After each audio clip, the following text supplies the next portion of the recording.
Hello, I'm Nadia. Welcome to Wandernad, the YouTube channel. I recently went on a solo trip to Shanghai, China. It is China's biggest city and it is so modern. It's a global financial hub and I went there with low expectations, but I was surprised. I was really impressed. So here are the 5 things that you need to know about Shanghai.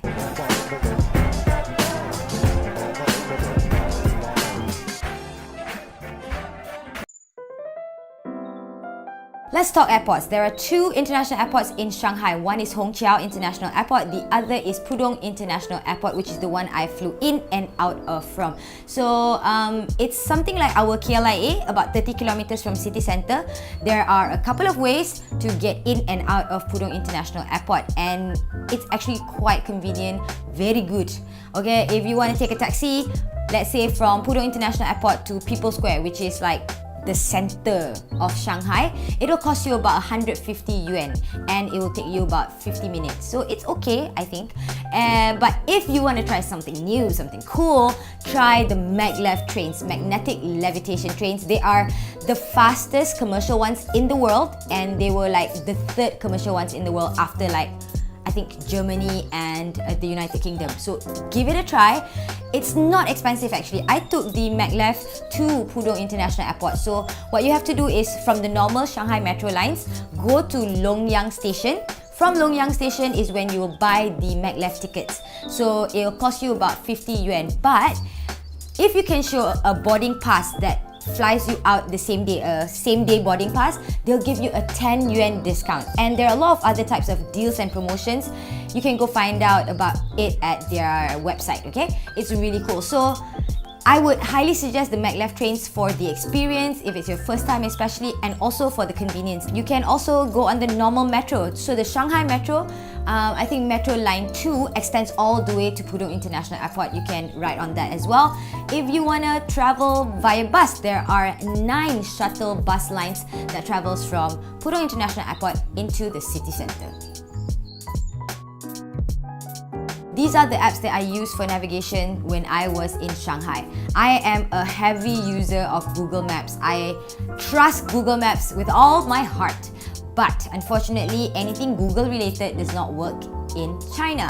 So even with VPN downloaded, Virtual Private Network, I subscribed to one of those things. Google Maps worked, however, it wasn't showing my location accurately. I would notice that I would be at least 100 to 200 meters away from where the pointer on Google Maps was showing me. So it wasn't that reliable. Instead, I had to download Baidu Maps and use that. However, here is a fair warning. If you do not read or understand Mandarin, Baidu Maps only comes in one language, and it is Huayu, ladies and gentlemen. So I guess you have to just try your luck. I guess the best way to go about it is to use both apps and compare the two.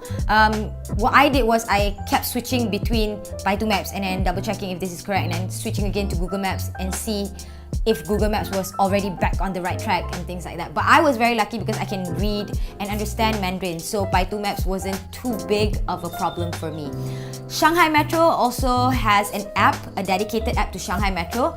It has very limited English features, but it doesn't actually help a lot. For me, Baidu Maps was a better app to show me like what train to take, at what time, switch at which platforms or which line I need to take and all that. What I used the Shanghai Metro app for was to know the ticket fare. I think in that sense, that was really helpful. But other than that, I think just download Baidu Maps and keep your fingers crossed. One thing I highly recommend you to do is to get a Jiao Tong card, or it's called a transportation card. Go to the metro station or whatever and get one of those prepaid top-up cards which you will use to pay for your ticket, pay for your rides on the metro. It's just like our Touch and Go, or if you know like Oyster, the Octopus card, or the Suica or Pasmo cards in Japan.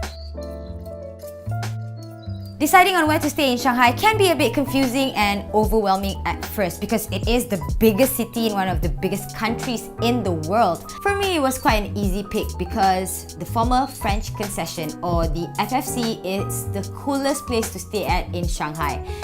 I mean, just like its name, it used to be part of the French concession. So when the French were there in China, they lived at the FFC. So a lot of the buildings are still intact and the beauty is still retained. So you will get very like European colonial buildings, but at the back of it, it's like the lane houses that are still really cool and very traditional. It is where you will find the coolest restaurants and bars, coffee shops, gelato shops, of course, bakeries, and also where you can buy really cool souvenirs and locally made goods.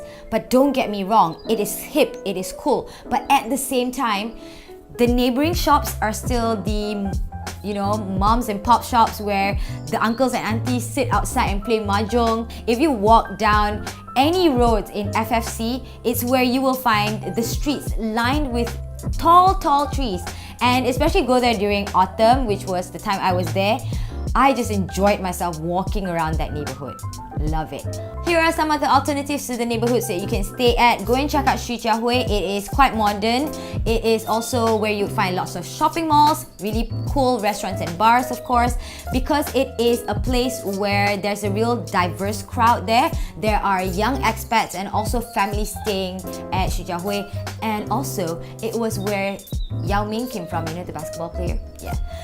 Another place to check out is Jing'an. So if you don't want to pay the price that you have to pay at FFC, which is quite pricey, Jing'an is a good substitute, and that's also where the historic site of Shanghai that is very well known, the Jing'an Temple, is. Lastly, if you want to stay right where everything is at, and I'm talking about like tourist attractions, or if you are a shopaholic, you go to Shanghai because you want to shop, of course stay at People's Square. It's where People's Square is, People's Park is. It's like a stone's throw away from the Bund, and also where Nanjing Pedestrian Road is. Now let's start with the arts. There are lots of art exhibitions and spaces. The one that you should definitely visit is M50 or Moganshan District. Just down the streets, you would see graffitis on the walls, and there are lots of art galleries that you can go and check out, and even buy a painting or two if you want to. And definitely go check out the museums. If you are going for a shopping spree, first place you should visit is definitely Nanjing Pedestrian Street. And if you want to just go and check out some sights and take in a beautiful scenery, of course check out the Bund. Go during sunrise is where you will catch some old folks doing Tai Chi there, and of course the morning sun golden hour will give you great photos. Or even if you go and check it out during sunset, it's when you'd find Shanghai from day to night. You would see the Bund in daylight, and you also be able to see it when it lights up at night. Another thing you should definitely visit when you're in Shanghai are the parks, and some of the famous ones is definitely Fuxing Park, Zhongshan Park, and Yuyuan Gardens. I think Yuyuan Gardens is the most visited one because it is near to all the attractions like the Bund, and it's really old, so it's really beautiful. It dates back all the way to like the Ming Dynasty. For someone like me who does not live in a country with 4 seasons, so going there during fall and autumn, seeing the leaves in gold and in that beautiful reddish brownish hue was definitely a sight for me. It was a really unique experience, and to see how the locals fully utilize the park. There were people dancing, practicing Tai Chi, just walking around, playing mahjong, playing cards, playing badminton in the parks. It's something that we Malaysians, I think, don't do enough. One last thing, if you have spent your days in Shanghai and you feel like there's nothing else you want to do, you can take a sort of a day trip out of Shanghai to check out one of the ancient water towns, and the nearest one to the city center is Qibao. Because of its proximity to the city center, I think Qibao is easily the most visited ancient water towns in Shanghai. Here is the disclaimer, it's definitely not going to be as cheap as any of these Southeast Asian countries. Think Indonesia, Thailand, Laos, Cambodia, Vietnam, right? But it is still definitely way cheaper than a lot of the Western countries. Here's to give you an example. A bowl of la mian, which I had, was around 20 to 25 yuan, and that's around 12 to 15 ringgit. The bottle of mineral water would still cost you around 2 yuan, to like about 9 yuan, which is 1 ringgit to like 5 ringgit. And the metro rides, for instance, the nearest station, like from one station to the other, would cost you probably 3 yuan, which is around 1 ringgit 80 cent to 2 ringgit. So it's not that different from Malaysia lah.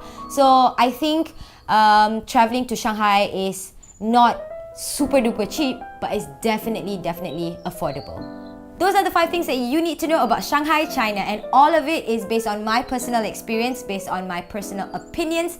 I was there on a 4-day solo adventure and I really enjoyed myself. And I've said this over and over again, it's a place where you get to see the new and modern and fast-paced Shanghai, but yet you get to indulge and look at something very traditional, some things that still haven't changed in a very long time. So go and check it out. That's Shanghai, China, and that is it from us here at Wandernad. Till we meet you again in the next video.